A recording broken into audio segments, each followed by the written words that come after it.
Hi అండి. నేను మీ దుర్గా అండి. ఎందుకంటే దుర్గా దోమతోటి అని నేను అనట్లేదు కదండి. ఎందుకంటే నేను ఛానల్ నేమ్ మార్చానండి. ఈరోజే మార్చాను. నేను మళ్ళీ ఇంకొకసారి మీకు గుర్తు చేస్తున్నానండి. నా ఛానల్ నేమ్ వచ్చేసి నేను మీ దుర్గా. సింపుల్గా ఉంటుందని చెప్పేసి నేను ఈ నేమ్ ఎంచుకోవడం జరిగిందండి. ఈ రోజు నుంచి అయితే నా ఛానల్ నేము అదేనండి. నేను మళ్ళీ కమ్యూనిటీ పోస్ట్లో కూడా వేస్తానన్నమాట. మీరు ఒకసారి గమనించగలరు. ఓకేనండి. అయితే ఈరోజు వీడియో వచ్చేసి పచ్చి పులుసు అలాగే ముద్దపప్పు అండి. సమ్మర్ వచ్చేస్తుంది కదా, ఎండలు బాగా ఉన్నాయి కదా, ఆ టైంలో ఈ పచ్చి పులుసు ముద్దపప్పు వేసుకొని రెండు కలుపుకొని తింటే అసలు ప్రాణం ఎటో పోతుందండి. అంత హాయిగా ఉంటుంది. ఎటో పోతుంది అంటే కాదండి, హాయిగా ఉంటుందని దానికి అర్థం అనమాట. మీ పొట్టకి చాలా చల్లగా బాగా మంచిగా అనిపిస్తుంది అనమాట. లైట్గా అనిపిస్తుంది అనమాట. ప్రాణం లెగిసి వచ్చినట్టు అనిపిస్తుంది. ఈ ముద్దపప్పు ఈ పచ్చిపులుసు రెండు ఈ విధంగా కలుపుకొని తింటే చాలా చాలా సూపర్గా ఉంటుందండి. ఇది ఎలా చేయాలి ఏంటి అనేది మీకు చూపించేస్తాను. ఓకేనా, వచ్చేసేయండి. ముందుగా అయితే ఒక ప్యాన్ తీసుకొని దాంట్లో కొంచెం కందిపప్పు అండి, చిన్న కప్పు వేసాను అనమాట. చూసారు కదా, ఈ కందిపప్పు శుభ్రంగా మనం కడిగి తీసుకొచ్చేద్దాం. మనం ఫ్రై చేసుకొని అవసరం లేదండి, మీ ఇష్టం. ఫ్రై చేసుకున్న పర్వాలేదు, లేకున్నా అట్లా పచ్చిపప్పే అలా వేసేసుకుంటే సరిపోతుంది అనమాట. శుభ్రంగా కడిగేసి 2-3 సార్లు కడుక్కొని వాటర్ వేసేసానండి. 2 కప్పులు వాటర్ వేసి అలాగే జీలకర్ర ఒక హాఫ్ స్పూన్ వేసాను అనమాట. అలాగే కొంచెం పసుపు వేసాను. ఇంకా కారం అలాంటిది ఇంకా ఏమి వేయనవసరం లేదండి. 1 స్పూన్ వరకు మంచి నూనె వేసాను. చూసారు కదండి. ఇప్పుడైతే నేను మూత పెట్టేసి ఇంకా స్టవ్ వెలిగించుకొని నేను పెట్టేస్తాను. చూసారు కదండి. ఇప్పుడైతే స్టవ్ వెలిగించేసేసుకుందాము. మీ కుక్కర్ ఎన్ని విజిల్స్ వస్తాయి, పప్పు ఉడుకుద్దో అది మీరు చూసుకోండి. నాకైతే 4-5 విజిల్స్ అయితే రావాల్సిందేనండి నా కుక్కర్కి. చూసారు కదా, ఇప్పుడు పెట్టేసేసి వెయిట్ పెట్టేసేస్తున్నాను.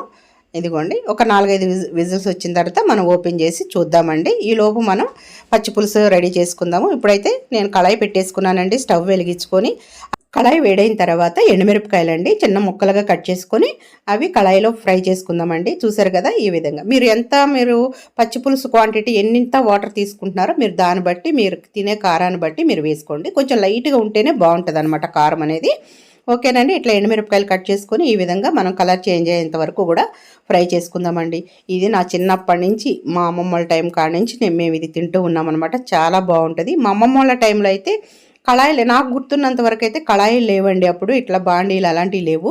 మన కుండలు ఉంటాయి కదా, కుండలు పగిలిపోతే దాని బేస్ రౌండ్గా ఉంటుంది కదండి కిందది, అది పెట్టుకొని దాంట్లోనే ఈ పచ్చిపులుసు చేయాలంటే ఎండుమిరపకాయలు దాంట్లోనే వేపుకునేవాళ్ళు, కందులు వేపుకునేవాళ్ళు, ఇట్లానే మినుములు వేపేవాళ్ళు అనమాట. దాంట్లోనే వేపేవాళ్ళు.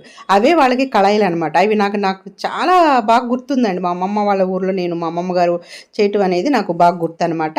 అలా చేసుకునేవాళ్ళు. చాలా టేస్టీగా ఉండేయండి దాంట్లో వేపుకొని చేసుకున్నా. చూసారు కదండి, రంగు మారుతూనే మరీ మాడిపోవద్దండి. ఇలా కొంచెం రంగు మారిన తర్వాత మనం తీసేసుకుంటేమే ఇంకొంచెం వేగితే కొంచెం బాగుంటుంది. కొన్ని వేగలేదనమాట, అందుకే ఇంకొంచెం ఫ్రై చేస్తున్నాను. చూసారు కదండి, ఈ విధంగా చక్కగా కలర్ మారేంత వరకు కూడా మనం ఫ్రై చేసుకోవాలన్నమాట. ఎక్కువ మాడితే కనుక బాగుండదండి. ఓకేనా, ఇదిగోండి. చూసారు కదా, ఈ విధంగా ఫ్రై అయిపోతే సరిపోతుందన్నమాట. ఇప్పుడు ఒక గిన్నె తీసుకుందామండి. ఈ గిన్నెలో మనం వేపు పెట్టుకున్న ఎండుమిరపకాయలు వేసేసుకుందామండి. ఈ విధంగా చూసారు కదా. ఇప్పుడు దీంట్లో ఒక ఉల్లిపాయ అండి, పెద్ద సైజుదే. చూసారు కదా, ఈ విధంగా ఒక ఉల్లిపాయ కట్ చేసి వేసుకుంటున్నాను. ఇంకా అంతేనండి. కొంచెం గల్లుప్పు వేసుకోవాలి. గల్లుప్పు, చింతపండు కూడా వేసుకుందాం కొంచెం. చూసారు కదా, ఇంకా పచ్చిమిరపకాయలు అలాంటివి ఏం వద్దండి. ఇంకా దీంట్లోనే 2-3 రకాలు ఉన్నాయండి పచ్చి పులుసులోనే, అవి కూడా మీకు త్వరలోనే చూపిస్తాను. ఇప్పుడైతే గల్లుప్పు కూడా వేసేసుకున్నాం కదా, ఇప్పుడు కొంచెం చింతపండు కూడా వేసుకుందామండి. చూసారు కదా, ఇంత చింతపండు అయితే సరిపోతుంది అనమాట. వీడియోలో చూపించాను కదండి, మనం వేసుకున్న ఎండుమిరపకాయలు కారానికి సరిపోను ఉంటుంది అనమాట. ఇప్పుడు ఇవన్నీ కూడా చేతితోనే ప్రెస్ చేసుకుంటూ కలుపుకోవాలండి. చూసారు కదా, ఉల్లిపాయల రసం అనేది బయటకు వస్తుందండి. ఇట్లా మనం గల్లుప్పు కూడా వేసాం కాబట్టి ఆ ఉల్లిపాయల రసం అనేది బాగా దిగుతుంది అనమాట. చూసారు కదా, ఈ విధంగా బాగా కలుపుకోవాలి. చేత్తోనే కలుపుకోండి. గరిటె అలాంటివి అయితే మాత్రం మీరు వాడకండి, అంత టేస్ట్ అనిపించదు అనమాట. ఆ ఉల్లిపాయల రసం దిగితేనే మనకి టేస్ట్. చింతపండు పులుపుకి, ఆ కారానికి, ఉప్పు దీనికి అనమాట. చూసారు కదా, ఈ విధంగా మంచిగా ఇట్లా కలుపుకున్న తర్వాత వాటర్ వేసేసుకుందామండి. నేనైతే 2.5 గ్లాసులు వాటర్ వేసానండి. ఎందుకంటే నేను తీసుకున్న ఎండుమిరపకాయలు, చింతపండుకి అది కరెక్ట్గా సరిపోతుంది అనమాట. గల్లుప్పు వాటిలన్నిటికి కూడా కరెక్ట్గా సరిపోతుంది అనమాట. మీరు కూడా మీ టేస్ట్ తగ్గట్టు ఎంత వాటర్ కావాలి అనేది మీరు చూసుకొని వేసుకోండి. చూసారు కదండి, ఇలా ఒకసారి కలిపేసేసుకుందామండి. పైన ఎండుమిరపకాయలు కూడా ఇట్లా తేలుతున్నాయి కదండి, మీ ఇష్టం ఉంటే కనుక మీరు ఉంచుకోండి. లేదంటే అవి తర్వాత ఒక హాఫ్ అన్ అవర్ అట్లా ఉంచేసిన తర్వాత పైన తేలినవన్నీ కూడా మీరు ఒక గరిటెతో తీసేసుకోవచ్చు. చూసారు కదండి. ఇప్పుడైతే మీరు ఇలాగైనా మీరు వాడుకోవచ్చు, తినొచ్చు. లేదని అంటే కనుక కొంచెం బెల్లం ముక్క వేసుకుంటే కనుక ఇంకా చాలా టేస్టీగా ఉంటుందండి. స్వీట్ అనేది మనకు తెలియొద్దు అనమాట. బెల్లం ముక్క మనం వేసాము అనేది మనకు తెలియొద్దు. చూసారా, ఇలా కూడా కొంతమంది ఇష్టంగా తింటారండి. లేదు కొంచెం స్వీట్ అంటే టేస్ట్ అన్నిటిని కూడా బ్యాలెన్సింగ్ చేస్తుంది అనమాట. మనం కారము, పులుపు, ఉప్పుని అన్నీ కూడా మనకు బ్యాలెన్సింగ్ చేస్తుంది. చాలా కొంచెమే వేయాలండి. ఇప్పుడైతే నేను బెల్లంతో తిందామని చెప్పేసి నేను బెల్లం వేస్తున్నాను. మీకు చూపిస్తాను నేను ఎంత వేస్తున్నాను అనేది. ఇదిగోండి, చూసారు కదా, చాలండి. ఇంకెంతకంటే మనకి అవసరం లేదు. మీకు మనం బెల్లం వేసామని తెలియదు, తీయగా ఉందని కూడా మనకు తెలియదు అనమాట. చూసారు కదా, ఈ విధంగా బెల్లం కూడా వేసేసుకొని కలిపేసేసుకోండి. చూసారు కదండి. ఇప్పుడు ఒక్కసారి ఇవంతా నీట్గా ఇట్లా కలిపేసుకొని ఒక హాఫ్ అన్ అవర్ 1 అవర్ తర్వాత మీరు ఇది తింటే చాలా బాగుంటుందండి, వేసుకొని తింటే అన్నంలో.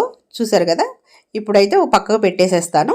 చూసారు కదా, ఒక 10 నిమిషాలు, పావు గంట తర్వాత ఇవన్నీ కూడా పైకి ఇట్లా తేలియండి. మీకు అడ్డం వస్తాయి తినేటప్పుడు అనుకుంటే కనుక ఆ ఎండుమిరపకాయ గింజలు, తొక్కులు ఉంటాయి కదా ఎండుమిరపకాయలు, అవన్నీ కూడా మీరు అట్లా కొంచెం పైన అలా తీసేసుకోవచ్చు, ఇష్టం లేని వాళ్ళు. లేదంటే తినేయచ్చు అనమాట. ఓకేనా. ఈ విధంగా కూడా మనం చేసేసుకొని పక్కన పెట్టేసుకుందామండి. ఇలా పక్కన పెట్టుకున్న తర్వాత పప్పు కూడా అయిపోయిందండి. విజిల్స్ వచ్చినాయి, ఆవిరి కూడా పోయిందనమాట. ఇప్పుడైతే ఓపెన్ చేసి చూద్దాము. చూసారు కదండి, చక్కగా ఉడికిపోయింది పప్పు. ఇప్పుడైతే మనం కొంచెం గల్లుప్పు వేసుకొని మెదుపుకుందామండి. ఎట్లా మెదిపేసుకోండి, వేడి మీద ఉండగానే ఉప్పు కూడా కరిగిపోతుంది అనమాట. చూసారు కదా, ఇదిగాను కొంచెం పలచగా ఉన్నట్టు మీకు అనిపిస్తుంది కదండి. కొంచెం చల్లబడిన తర్వాత కొంచెం గట్టిపడిపోతుంది పప్పు అనేది. చూసారు కదా, ముద్దపప్పు అన్నాం కాబట్టి మీరు అనుకోవచ్చు కొంచెం పలచగా ఉందని. అందుకే చెప్తున్నాను అనమాట, కొంచెం గట్టిపడిపోతుంది కొంతసేపు ఆగితే. ఓకేనా. ఇదైతే పప్పు అయిపోయిందండి. సర్వింగ్ బౌల్లో తీసేసుకుందాము. ఇంతేనండి, తాలింపు కూడా మనం ఏం పెట్టుకోని అవసరం లేదు. పచ్చి పులుసు కూడా సేమ్ కదా, అంతే. అది కూడా అయిపోయినట్టే. ఇప్పుడు పప్పు కూడా అయిపోయిందండి. ఇప్పుడైతే నేను సర్వింగ్ బౌల్లో తీసేసుకుంటున్నాను. ఇదిగోండి, సర్వింగ్ బౌల్లోకి అయితే తీసేసుకున్నాను. నేను మీకు మళ్ళీ ఒక 1 అవర్ తర్వాత చూపిస్తున్నాను అనమాట లంచ్లో. చూసారు కదండి, ఇదిగోండి పచ్చి పులుసు. ఇప్పుడైతే మంచిగా చేసి కూడా ఒక 1 అవర్ అయిపోతుంది కాబట్టి పచ్చి పులుసులు చాలా టేస్టీగా ఉంటుందండి. అన్నీ సెట్ అయిపోయి ఉంటాయి అనమాట, పులుపు, కారం, ఉప్పు అనేది. ఇప్పుడైతే బాగుంటుంది. చూసారు కదండి, పప్పు కూడా కొంచెం గట్టిపడింది కదా. ఇప్పుడైతే మీకు టేస్ట్ అయితే చూసి చెప్తానండి. ఇప్పుడైతే నేను రైస్ పెట్టేసుకున్నానండి. చూసారు కదా, ఇప్పుడైతే ఫస్ట్ పప్పుతో తిందామండి. పప్పు, ముద్దపప్పు అన్న తర్వాత నెయ్యి లేకుండా ఎలా తింటామండి. ముందు 2 ముద్దలు అయితే ముద్దపప్పుతో తినాలి కదా. ఈ టేస్ట్ తెలిసిన వాళ్ళకి అర్థమవుతుందండి. ముద్దపప్పు నెయ్యి కూడా, నెయ్యి వేసుకొని తింటే.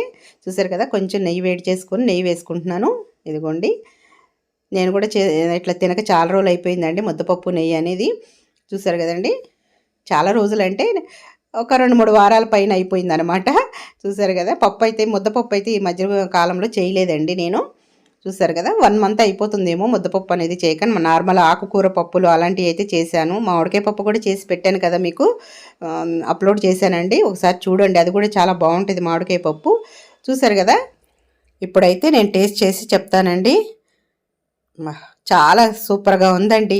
ముద్దపప్పు నెయ్యి అసలు ఎంత కమ్మగా ఉందంటే, అమృతం అంటే ఇలా ఉంటుందా అన్నట్టు ఉందన్నమాట. అంత టేస్టీగా అనిపిస్తుంది.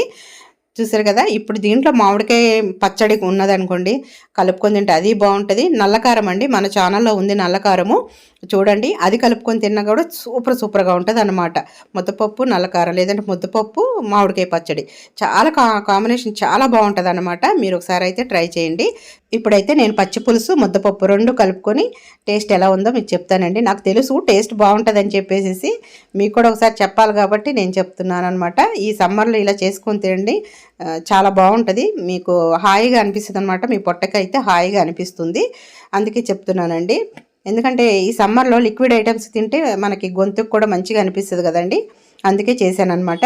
చూసారు కదండి, ఇలా ఈ విధంగా ముద్దపప్పు, పచ్చిపులుసు ఈ విధంగా కలుపుకొని తినాలండి. అన్నీ కరెక్ట్గా సరిపోయినాయండి. పులుపు, కారం దీంట్లో ముద్దపప్పులో కలుపుకోగా కూడా చాలా మంచిగా టేస్ట్ తెలుస్తుంది. మీరు ఒకసారి ఇలా ట్రై చేయండి. టేస్ట్ అయితే సూపర్ ఉందండి. అది మీకు వివరంగా చెప్పడానికి కూడా నాకు రావట్లేదు అనమాట, అంత కమ్మగా ఉందన్నమాట. నిజంగా చెప్తున్నాను. మీరైతే ఇలా కంపల్సరీ మీరు ఒకసారి అయితే చేసుకొని మీరు ట్రై చేయండి. మీకు ఎలా వచ్చిందో కూడా నాకు కమెంట్ చేయండి. ఇంకా 4-5 రకాలుగా కూడా పచ్చి పులుసు అనేది చేసుకోవచ్చండి.